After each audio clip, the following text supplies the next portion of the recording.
Please keep the dream alive. My name is Dennis Woodruff. They're gonna put me in the movies. They're gonna make me Hollywood, where dreams are dreamt, where some come true, where fantasy can turn into reality. It's the beginning of a new and excitingly different story. Artists, actors, and entertainers flock here in their thousands to walk the Boulevard of Dreams. Thank you.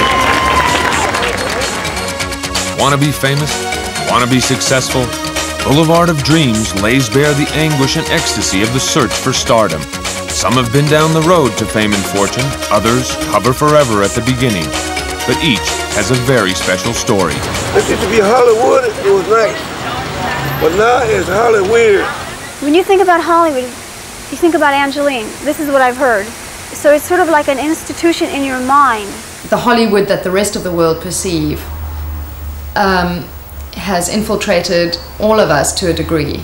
You know, so their perceptions about the limousines and stars walking down Rodeo Drive and all those things, and that exists. I learned to put it in the proper perspective, you know, and Hollywood still has a lot to offer, you know. It's like a fruit salad with all kinds of fruits mixed in. And sometimes it tastes good and sometimes it sucks. Probably some actor who died of an overdose. This is typical of LA too, helicopters flying around. It's another kind of scary part of it. Not to get off the story, but you know, when you're at night and you're sleeping and all of a sudden there are a SWAT team with dogs in the courtyard of your home, and there's helicopters flying around with spotlights because someone's committed a crime or shot someone within 3 or 4 blocks of your house, and you're told that you're locked in and you can't come out of your home. It's pretty scary. I live at 2025 North ARGYLE. You'd be surprised. It's not even good enough for a dog to live there. When I say 2, when I say 3, 2, 3. A stretch limo hugs Rodeo Drive. It draws an eager crowd, expecting a star to step out from its hallowed interior, blessing their pilgrimage to the epicenter of celluloid. Hollywood, where a gigantic dream factory cranked into life and gave the world a new iris to view images of itself. Hollywood is the film age, hiding its reality behind the illusion. I see all these people around this fella. I said, who's over there? He said, Muhammad Ali. I said, well, I know a couple of people that know him. I think I'll go over and say hello. And I really wanted to give him a little salute. So I go over, and as I go over, some people started recognizing me right after Midnight Cowboy. So they said, oh, Mr. Voight, Mr. Voight.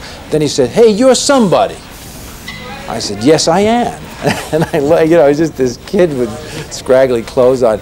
And he said, who are you? I said, I'm a movie star. I said to him. I didn't call myself a movie star, but with Muhammad, I thought I better make myself as big as I could. I said, I'm a movie star. He says, which movie star are you? I said, you really wouldn't know who I am, Muhammad. My name is John Voight, and I've just done a movie called The Midnight Cowboy. Midnight Cowboy, he says to me, Midnight Cowboy. I heard of that, Midnight Cowboy. He said, let's go downstairs and show off. Now, people are coming up to him and saying, Muhammad Ali, could you sign this? He's signing it. And then somebody walked up and said, I can't believe it. In this airport, here I come right in the middle of New York City, and here I see Muhammad Ali and John Voight together. I can't believe it. And he signed it, and the guy ran off so happy to get the autographs. He said, did you see his face? He couldn't believe it. A Midnight Cowboy and Muhammad Ali in one airport. He was more excited about that than he was of anything else, that actually somebody recognized me. So then he said, if you're a cowboy, let me see you walk like a cowboy. I said, Muhammad, I just walk like anybody else. I said, I did this part in the movie. I said, no, come on, you can walk like a cowboy. I said, it wasn't a real cowboy. I was trying to explain to him. And he said, well, come on, I got to catch this plane. So you come on with me. And here's 150 people just waiting at the gate for Muhammad to go in the gate. So finally said, all right, John, well, I'll see you now. And so he walks away. And I said, well, goodbye, Muhammad. It's great to see you. And then I turned around to walk away, and I felt uncomfortable because everybody's looking at me now. And now I'm getting all this attention that Muhammad Ali had. And I'm just walking away. Here's Muhammad Ali's friend, John Voight, you know, and I'm walking away, and then I hear from the back, "You walk just like a cowboy!"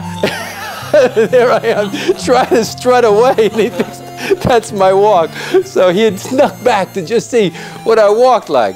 So anyway, I told that story to Al Pacino, you know, and we just talked, Al and I were talking, and he said, "You see, John?" I said, What now?" He said, "That's acting.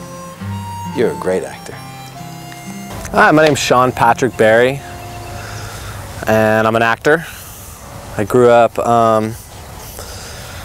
in a town called Walnut Creek, California, a small town, and I came to the big city to pursue my dreams. Hold it. What's up? A high-tech bombshell conducts herself as a business, Angeline Incorporated, and she spreads her image on colossal billboards across the skyline. Hollywood has given birth to the dream of a perfect existence. The image you desire is yours to create. It is your birthright. And in Angeline's dream, she is brought to life perfectly. I would love to play the parts of a doll come to life. Just the perfect, beautiful doll with the most perfect manners and the most perfect state of mind, just full of love and beauty and inspiring everybody with absolutely no negativity or negative emotion whatsoever. And I think I know I could do that because I have it within me to do that part. It's already written. She's called Artona, and she's the most glamorous doll in Hollywood. And for a very important reason, she comes to life. She grows from this, 12-inch doll to this, human doll. You know? She shocks the world and feeds its fascination with larger-than-life projections. Angeline, driven to reinvent herself into an icon of our times, still trusts in the powers of nature to propel her into stardom. I know I'm successful. I'm very successful. I found what people say I found my niche. You know what your niche is when you find your niche? It's your thing. I'm just making it a bigger niche. How does it get bigger? In order to explain that, you'd have to explain how does a seed that's planted in the ground grow. It just, I guess the earth, the nourishment, which is the attention from the media, and the water, which is probably the attention from the fans, and the power, which is just the essence of the power that makes it happen. The phenomenon, it's a great phenomenon that happens, and it's happening right now, even as we speak. For some, the powers of nature provide pink Corvettes, but for others, the strip is not yet sprinkled with stardust. Dennis Woodruff's quest has driven him to search for his dream along an unusual route. Ride boldly, wrote Edgar Allan Poe, down the valley of the shadow, till ye find El Dorado. Since I was a little boy, about the age of 5, I wanted to be an actor, and I visioned myself getting an Academy Award. And when I was in my backyard with my little bicycle with my name on it, I visualized that someday I would ride myself right into stardom.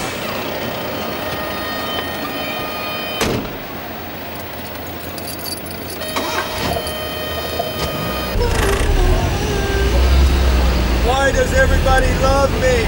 I don't know.